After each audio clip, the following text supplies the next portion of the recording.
So as we all know, they went ahead and nerfed pets this expansion, and I honestly think it's kind of bullshit. You should be able to solo things still with your pet builds, especially the raid bosses. So I went to Plane of Time just to show you actually how bad the nerfs actually are. I was gonna just show you by pulling a few of these bosses in phase 4, but for some reason it lagged out. The server's been relatively stable. There's been lag spikes at times, but it wasn't this bad at all until I tried to do this. So yeah, I got disconnected and I came back dead. But they did have a lot of players on. This was Saturday. But here we are, we'll try it again. I just want to show you how bad the pet nerfs are. You can't even solo phase 4 Plane of Time at all. The most you can do on this level is only 3 of the bosses. And I don't have any AoE, so I can't actually really kill them all efficiently at the same time without burning like a lot of mana. The most that I could really realistically do here was just these 3, and for people not familiar with the phase 4 of Plane of Time, on this level there's actually 4 bosses. So the pet nerf has been so bad that you can't even solo this level. You can only do a part of it. So the pet basically just tanks these 3 bosses. The last one that's not pulled is Ralisek. He has ads that spawn too frequently and it's kind of uncontrollable. I'm not quite sure if this pet could tank all of phase 4 at once.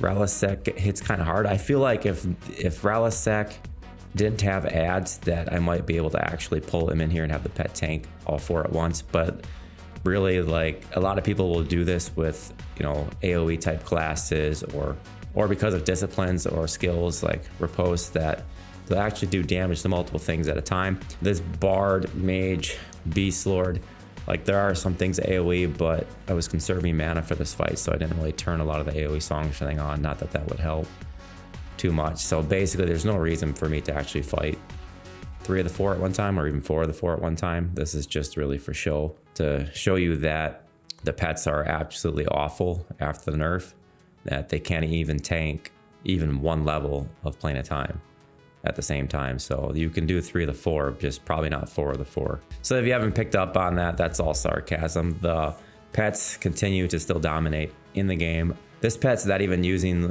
what the best in slot is for tanking, which I guess is still the Palladus according to some of the spreadsheets. It's actually using the Great Blade of Chaos, which isn't too bad, but you need the extra damage when you're a Bard because you don't have the extra pet from the Necro Trio build. So he's using that for damage. It is the epic pet. It is with the Minion of Eternity, the Plane of Time focus effect, and I don't know that he's quite best in slot as far as the spreadsheets are. He definitely doesn't have the Augs. So you can essentially solo pretty much everything in the Plane of Time with pets, with the Mage pet in particular. And in my last video I talked about how I wish we didn't have to rely on the Mage pet for tank, that they should somehow make a dimensional armory bag or some type of bag that you can apply to any one pet. That way we would see a lot more unique builds where you don't have to absolutely have the Mage pet to tank some of these bosses like this, and that you could pick a Beast Lord or a Necro pet and equip it with, you know, the full array of gear, and move away from having to have the Mage as a tank pet. Some other suggestions, I saw they put some in the game. The Kara now drops, you know, up to 2 Augs. Even though they put that in the game, I still, the last 3 times I've done Kara, I've gotten 1 green Aug from that, so hopefully that removes some of the bottlenecks down the road. I still really wish that you could actually experience level the Augs. I know there's containers and stuff to combine 4 into 1, but you know, that costs money. And sometimes it's hard to get all 4 of the same Augs without buying them. For the changes to Plane of Time, I think I've mentioned this last time, like there really wasn't a need to change the Plane of Time entry level to not need 65. And there wasn't a need to change the leveling speed to get to 65. I think one or the other would have worked. Either make it easier to get 65 so they can get in Plane of Time, or make it hard to get 65 but let anybody in Plane of Time so that they can't go to Plane of Time without the level 65 spells. But to do both at once, you know, you've seen the consequences from that. I think it was fine as is to have that entry in the Plane of Time, but now obviously the markets are flooded with gear. Some stuff's still pricey. Earth Embracers of Fortitude is probably the biggest bottleneck in the game right now. I had only 1 drop in all the Plane of Time raids I've done, and they're so expensive that I've just decided to try to sell it instead of actually equip it. You can literally gear out like a pretty awesome alt with 1 Earth Embracer sale. So Something else I'd like to see is the buffs don't tick down in the Bazaar. I would also like to see that in East Common Lands. Not sure how difficult that is to do. Even if they made it zone wide, it's not like there's some like high-end targets in there where having infinite buffs would really change anything. But having East Common Lands as my home for Bazaar and back, and then having the buffs tick off is kind of like, that'd be something I wish that they could change. I really think that, and I'm not sure what impact this would have on the game, but they should make the power source items, at least the consume items thing, be workable regardless of what class you are for items. Like, well, some of the best pet gear in the game is, only equipable by the plate classes. So if you're a Necro, Mage, Beast Lord, you're not going to be able to level up yourself the best equipment in the game unless you get one of those containers or have someone else level it and then make it unattunable. That really doesn't make sense to me. It really forces people into these molds where now I gotta play, maybe somebody, because the Bard can pretty much level all the gear itself. So now the Bard, Beast Lord, Mage, people are gonna feel like they have to do that in order to have an easier time leveling the gear they need for their pets. But if you have pets, you should be able to put the best gear on them regardless of the class. If there's some way to make it so that anything like a consume item or a leveling slot that is for pet specific only, so that no matter what, if you unattune it, that piece of equipment, it can no longer go to a player. Like, if that's something that they're worried about, fine. But like I said, a lot of things are like conflicting philosophies on the game, and they're, you can't make playing a time, no level restriction, make leveling easier, flood the market with gear, and then have these other constraints in the game where, because I'm a Necro, Mage, Beast Lord, I can't level warrior items in my power slot or consume item slot to put on my pets. That doesn't make any sense.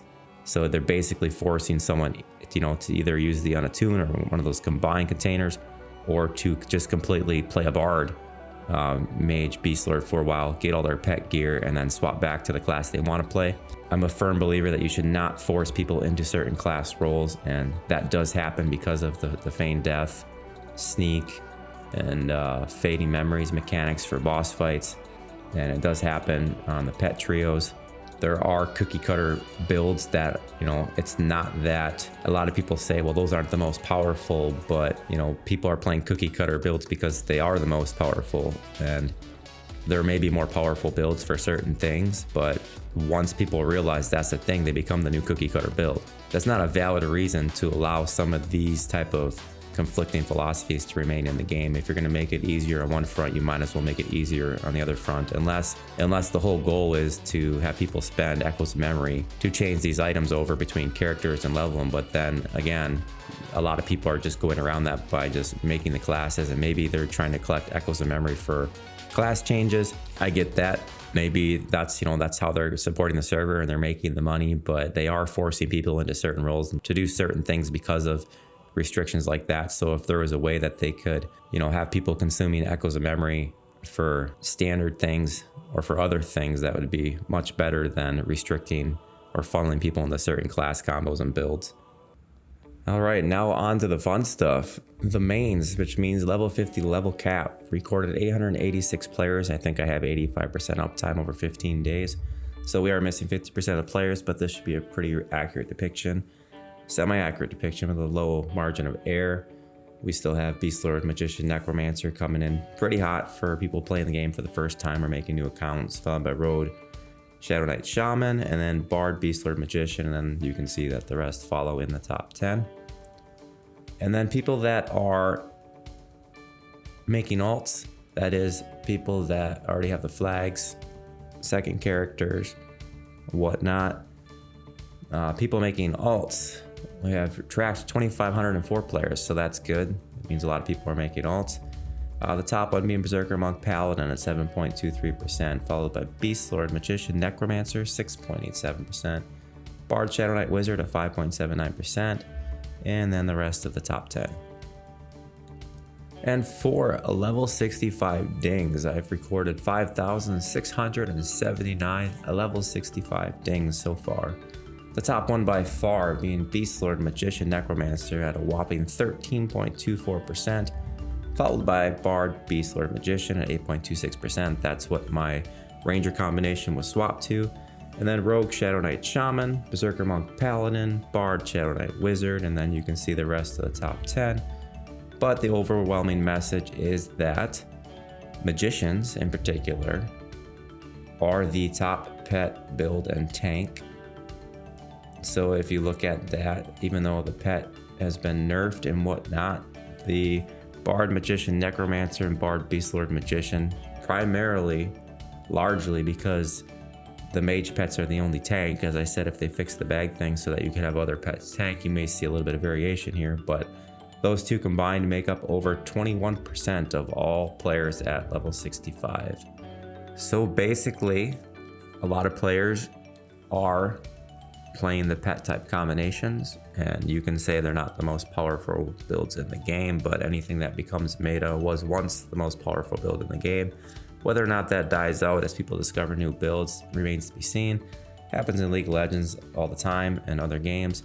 What you see there is currently the most known powerful builds, and if anything else ever pops up that is more powerful on an overall general basis, you will see this chart change. It's that simple. Thanks for watching. Check out this video to watch more of my content.